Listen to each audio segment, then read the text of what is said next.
I had COVID about 3 times. I'm one of those idiots. I was like, I think I have it.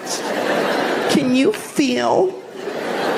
I'm bad with pain, too. Like, the other day I hit my elbow right on that spot where if I had a gun, I'd be dead now. You know, I can't do pain. That's why I could never be a cop. I couldn't walk around with a gun right here. There's 50 things a day where I'd be like, fuck that ain't worth it.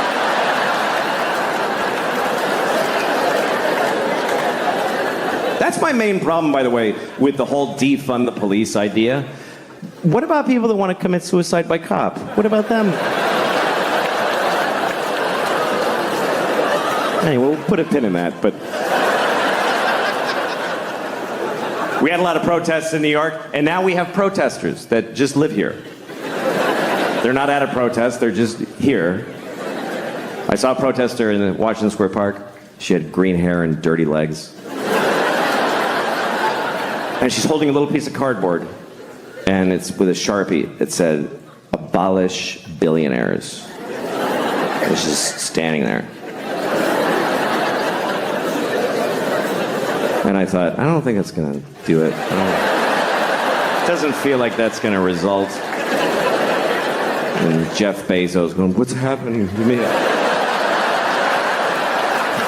Sadly, it's going to be okay for him. I thought it was good how young people got out there and they expressed themselves. They went out there to solve a lot of problems. Not all of problems, but some of them. They went out there to stop discrimination. Not all discrimination, just some of it, which is a weird form of discrimination. But there are groups that are discriminated against who don't have any protesters or any people working for them, and we all discriminate against these people, like ugly people. Everybody discriminates against ugly people. They do, and it's awful. I mean, I'd rather be discriminated against for my race than for being ugly. Because you might not lose a job or a promotion, but nobody kisses you on the lips like your whole fucking life. Like, try that. This is what we say to ugly people. We don't like your face. We just don't like it. So no one's gonna fall in love with you, and it's unanimous. Sorry. And we just expect ugly people to be like, "Oh, no, I understand. I mean, sure. It's my head shape is no good for you, so I'll go without the things that matter in life." Also, overweight people. Overweight people deal with things that none of us deal with, because I'm not overweight. There's people who are discriminated against because of their weight. I read a story once about a woman who's 600 pounds, and she couldn't get medical care. Because everything she goes to the doctor, he just says it's because she's fat, everything. She's like, "My knees hurt." He's like, "Yeah, my knees hurt just looking at you. What did you think was going to happen?" She's like, "I have chest pains." He says, "Yeah, because your organs are over capacity, so they're hurting." She's like, "I got shot in the head." He's like, "Yeah, because you're fucking fat. Somebody shot you in the fucking head because you're fat." It's a terrible story. Here's the worst part of the story, and this is true. This is true. She needed an MRI because she had something serious. She's 600 pounds. She doesn't fit in the machine. You know what they did? They sent her to the zoo. I'm not kidding. They sent her to the fucking zoo. That's what we do for fat people who need an MRI. Hey, here's your prescription. Go to the zoo. Yeah, that's where you should go. You should go to the zoo. By the way, you know how many fat people we have in this country? About 600 trillion billion thousands of them. You know how many trans people there are? About 38. But if you're trans and you need a restroom and it's awkward, we'll change every restroom. But if you're fat and you need an MRI, you go to the zoo, you fat bitch. Just go to the zoo. You go experience that today. What happens when she gets to the zoo? What actually fucking happens when she arrives at the zoo? Hi. Are you here to see the monkeys? No, I'm here for an MRI. Oh, shit. All right. Yeah. Uh-huh. Okay, just stand in the straw over here. Yeah. You're after the walrus who has lymphoma.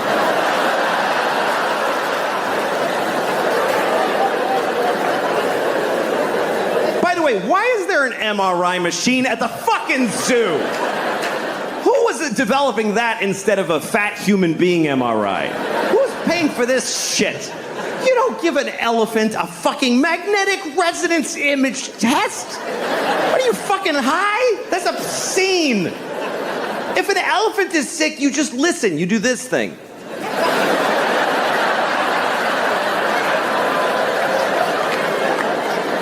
Misa thinks she's gonna die today. I'm saying this out of respect for elephants, by the way, because we're supposed to respect how they live. They don't fucking cure their diseases. This is not their culture. This is our weird. Let's fix it. Oh, he's sick. That's not how elephants live. An elephant in the Serengeti isn't like, I have a lump, I have to see my oncologist. When an elephant gets cancer, he falls over and he takes his fucking turn and becomes food. You don't put an elephant in a state-of-the-art... What if you find cancer? What, are you gonna give him chemotherapy? Just a skinny elephant with a pink baseball hat?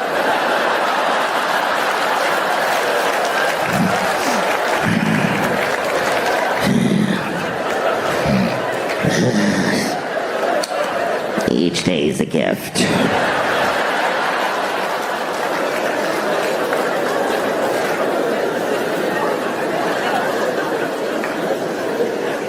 I love animals, I do. I do. We have a weird relationship to animals. We name them and we play with them and we kill them and we eat them and we stuff them and we draw them. I have a dog. I love my dog, but I don't know my dog. We've never had a conversation, not one time. I talk and she just hears She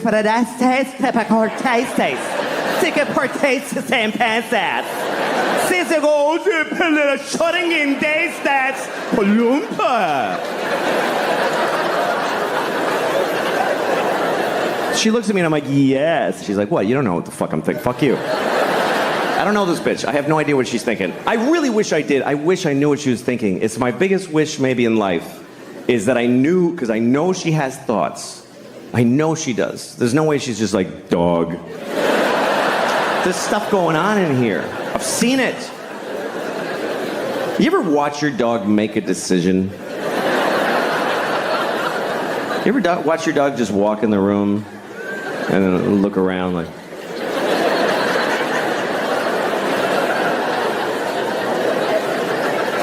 Yeah, I'm gonna go over here. Why? Please tell me why. I think my dog thinks I'm insane. Because I look at my life through her eyes. Like, I'll watch TV for 4 hours. And from my dog's point of view, I'm just sitting there.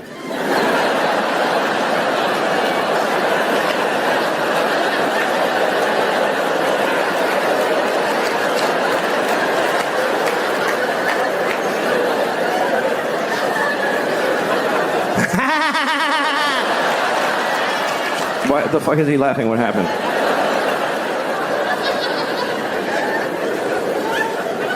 My dog is my life now because my kids are grown up. My kids are in college and they're all, you know, I'm an empty nester. That's what you call it when your kids are gone. Because they grew up, not if they're dead. It's not used that way. My daughter died of leukemia. Hey, you're an empty nester.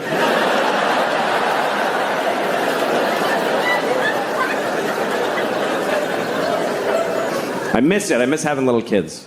I think about it all the time. I think about it maybe adopting, you know? I could adopt a baby from a third world country. That's a good thing to do, because you can just leave them outside. You don't have to...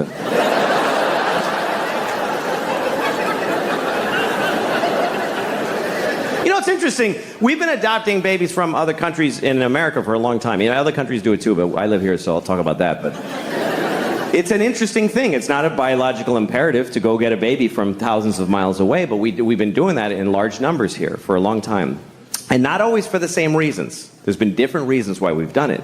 In the early, like in the 70s when I grew up, sometimes you meet a couple who had an African baby that they brought because they're those kind of, you know, these kinds of people, you know. The kind of couples that hold hands when they announce things. You know those kind of people? They gather their friends and they're like, we've decided. You know those... they have a farm table with a clay pot of honey on it. And their apple juice is cloudy. You know what I'm talking about? Those are the kind of people that make a trip to Zimbabwe and get a baby and name him Kevin and send him to Boston College, whatever.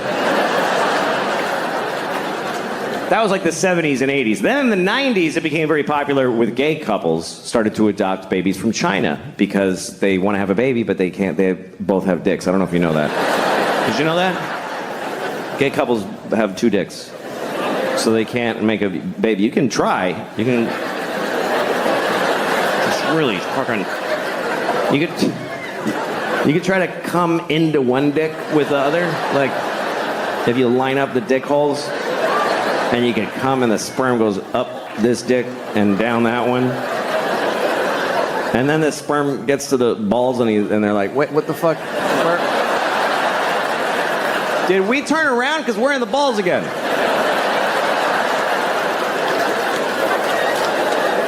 Whose balls are these? These aren't even his balls. Oh, he's gay. Fuck. All right. Okay. All right. Well, let's just swim around till we're dead. It's just the way it is. You're not gonna... A baby will never come out of a penis.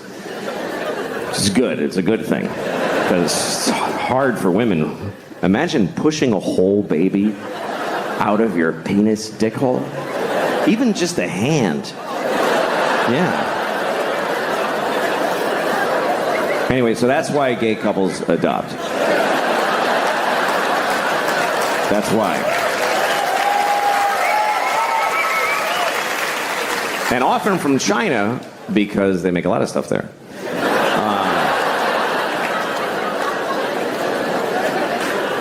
So that was that. That was the gay couples were adopting Chinese babies because they couldn't have babies. And then a lot of other couples started doing it more around the turn of the century. I used to live in Hollywood, which is a pretty awful place. And everybody there gets Chinese babies. It's very popular. They go and it's not because they can't have babies, and it's not because they're trying to help somebody from far away. It's because they're just busy. They're busy. They want to have a baby, but they don't want to have a baby. You know what I mean? That thing where you can't have your baby and eat it too, or whatever. I don't know how that works. They don't want to get pregnant, is the point. So they go to China. They don't even go to China. They go to the airport, and somebody from China meets them, gives them a baby. It's true. They just take it home, and then they get a Jamaican nanny to watch their Chinese baby. And they go to cocktail parties. We have a Chinese baby. It's amazing. And meanwhile, the Chinese baby and the Jamaican nanny are just alone looking at each other like, what are we doing? What is this? Why can't either of us see our families? Why? What the fuck is the point of this? I've been on the road a lot. I flew here, and I farted so many times on the plane. I farted so many times. You know when you're on the plane and you fart a couple of times and you're like, fair's fair. Everybody's farting. But then you keep going, you're like, this might be an issue. This might be an incident. That might be in the paper, I'm farting so much. I farted so much on that plane. And sure enough, when I landed, they gave me the plane. They're like, just take it home, you fucking ruined it. We tried flying it around with all the doors open, it didn't help. Fucking pig. I got stopped at security because something was in my bag. You know when your bag goes through the X-ray machine, and it's very high tech now. They keep upping the technology on the X-ray machine for the carry-ons. Who's still trying? Who's still putting a gun in their carry-on? Like, hey, maybe this time it'll work out, you know? But my bag got stopped, and I wasn't sure why. I knew I didn't have any liquids or anything, and the lady opened it, and sure, here's what happened. I had clay in my bag. Because I'm not an artist, but I like clay. I make little dicks. They're this big. I do. I make tiny dicks, and they're perfect. And I hold it, and I walk around.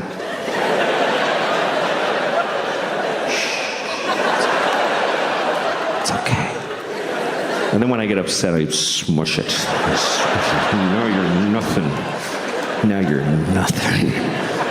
Anyway, it relaxes me.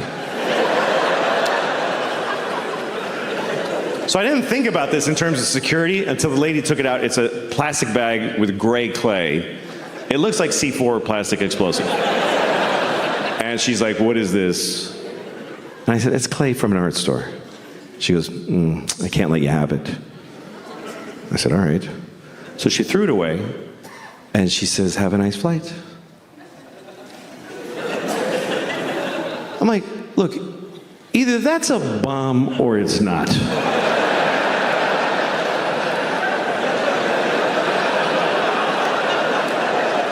Like, either give me my fucking clay back, or ask me many questions, please.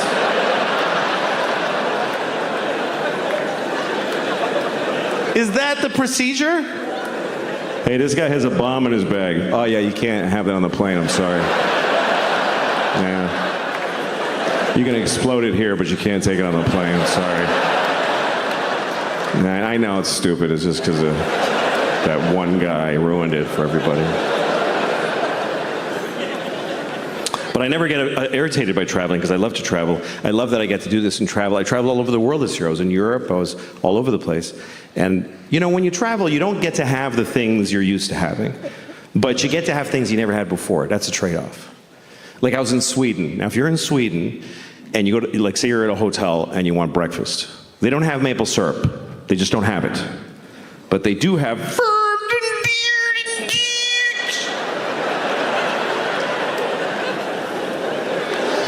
you have maple syrup? No, but we have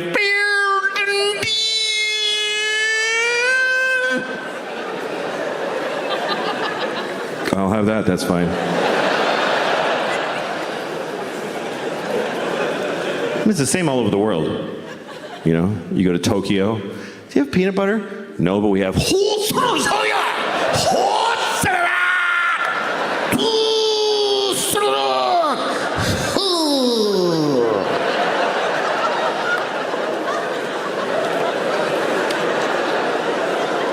that spicy?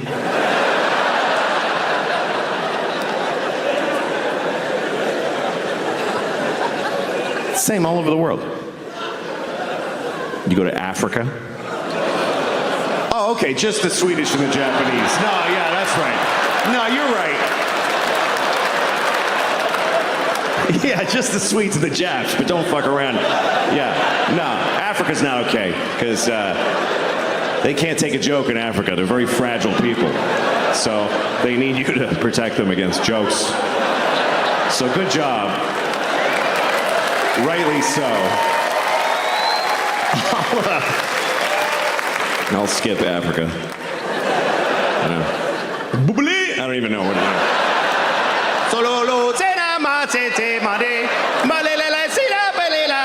All right, whatever.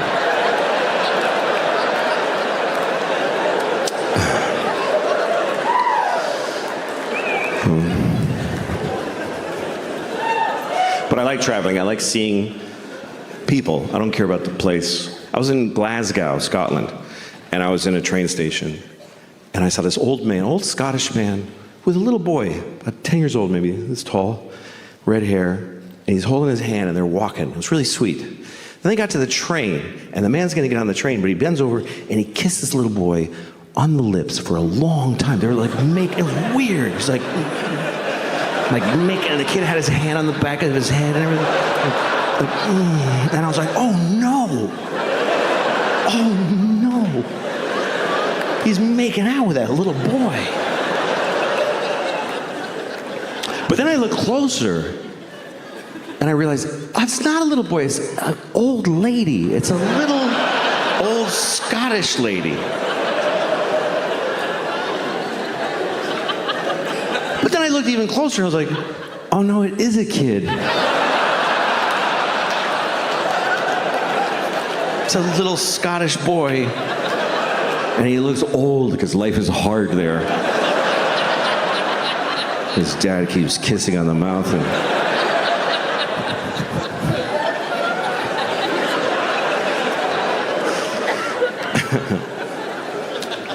I went to the zoo. I was in Ohio. I went to the zoo.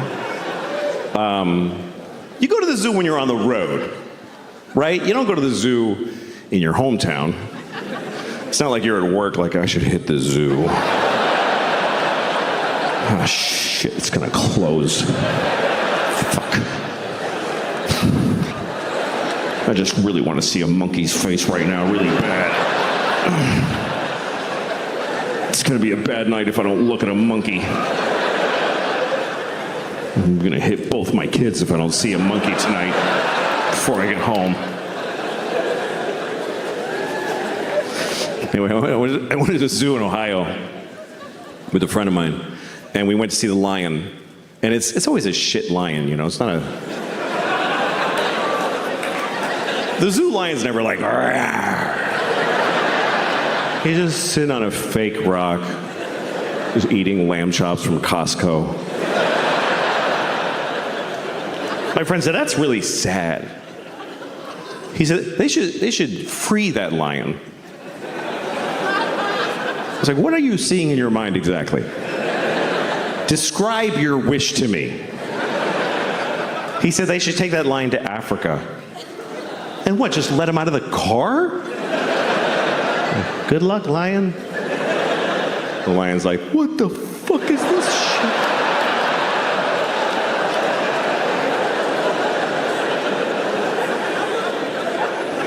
Then the African lions walk up to him. Hey man, how you doing? Where are you from? Columbus, Ohio. All right. Well, why don't you lift that tail, because my dick is going right in your ass.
Stop.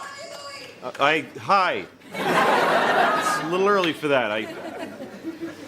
Well, thank you very much for being here. This is the 40th year of this show's existence, and this is the finale, so I'm very honored, honestly, to be asked to host it. So thanks, and I'm glad you guys are here. Yeah, it's fine. Anyway, I was born in 1967, and so I grew up in the 70s. So I'm not racist. However, I do have mild racism. It's the best I could do coming out of the 70s because that was a very racist decade. People said racist things all the time, and nobody got offended. The only time somebody got offended if you said something racist in the 70s is when they would then say, like, hey, you interrupted me. I was saying something racist. Why did you? So I have mild racism. It's benign. It's not aggressive. It's not even negative racism. It's mild racism. I'll give you an example. Okay, like if I go to a pizza place I've never been to before, and it's run by 4 black women, I'll go like, See, it's very mild. It's extremely mild racism. I'll notice that. Yeah. You don't usually see that, 4 black women running a pizza place. Unless it's called 4 Black Girls Pizza or something like that. Like, that's the whole point of the place.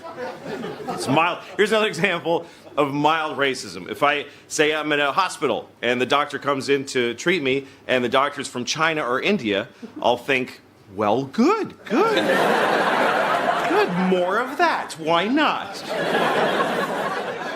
It's very mild racism. Here's another example.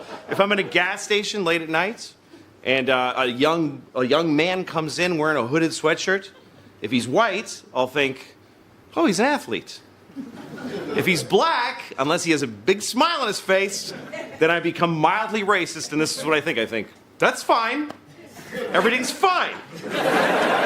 Nothing's gonna happen. No, of course I'm fine. Why did I even think that for a second?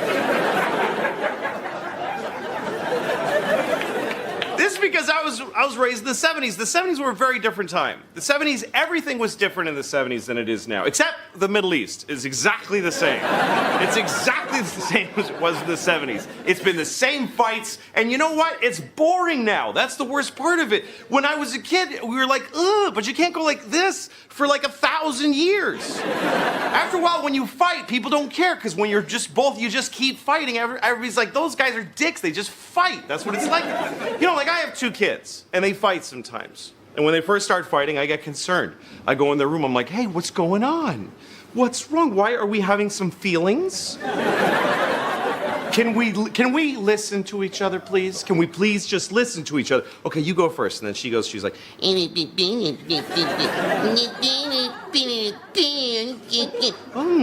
that sounds hard. Okay, thank you. Okay, now you. Because I like this one a little more, so that's why I make it.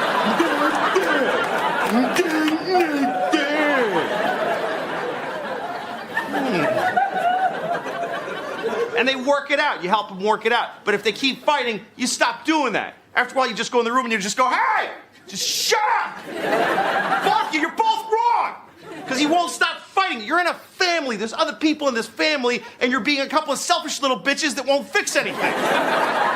You share a room. We can't afford another room, so just deal with it. Somehow this has to do with Israel and Palestine. I don't know exactly. I don't remember how. It is because my kids are like Israel and Palestine. And I'm like America. The little one's like Palestine because she always gets screwed. She gets the worst deals. She's like, she threw a rock at my face. I'm like, you're fine. Look, you have a great life. You get to take a rock to the face once in a while. You're fine. The older one is like Israel. She comes up to me. She burnt all my dolls. I'm like, look, I can't do anything about it right now. Your sister is crazy. Please don't make me talk to her. I'll work it out, you and me, okay? We'll go out. I'll buy you a really cool missile, and you do whatever you do with it. It's totally up to you. The 70s were very different. In the 70s, there was a child molester that lived in my hometown. And it wasn't a big deal. It wasn't like, we caught a child molester. It was just like, yeah, that's the house where the child molester lives. He lives where, hey, kids, don't be stupid or you'll get molested. Just stay away from the child molester house. I know because he did something to me when I was your age. So just stay away from the child molester house. We really did. We had a town child molester. His name was Jean Baptiste. It's a true story. And he liked teenage boys. That's when you would find out, because I was a teenage boy. He didn't like me. I felt a little bad. Like, no, not you. It wasn't into me. But he would drive up next to teenage boys and he'd say, hello, would you like to go to McDonald's? And you're like, no. And he's like, why you don't like McDonald's? And then you're trapped, because of course everybody liked McDonald's. It was the 70s. And then I had one friend who used to get in the car. He'd be like, sure, I'll go. And he'd get in the car. He'd go to McDonald's and eat a burger, and then he'd say, see ya, and he'd just take off. And Jean-Baptiste was like, oh, I did not get to have sex with that child. And he spoiled again. But he'd always try. Maybe this time. Because child molesters are very tenacious people. They love molesting childs. It's crazy. It's like their favorite thing. I mean, it's so crazy because when you consider the risk in being a child molester, speaking not of even the damage you're doing, but the risk, there is no worse life available to a human than being a caught child molester. And yet they still do it, which you can only really surmise that it must be really good. I mean, from their point of view, not ours, but from their point of view, it must be amazing for them to risk so much.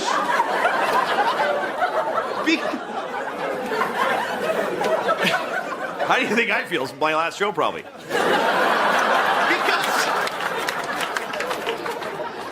Look, I can't key into it because I love Mounds bars. I love Mounds bars. It's my favorite thing, right? But there's a limit. I mean, I can't even eat a Mounds bar and do something else at the same time. That's how much I love them.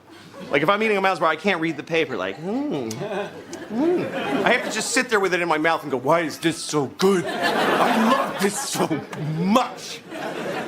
And because they are delicious. And yet, if somebody said to me, if you eat another Mounds bar, you'll go to jail and everybody will hate you, I would stop eating them.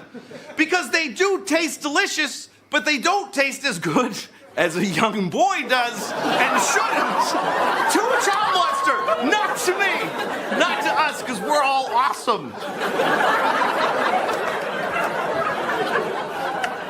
All right, we did it. We got through it.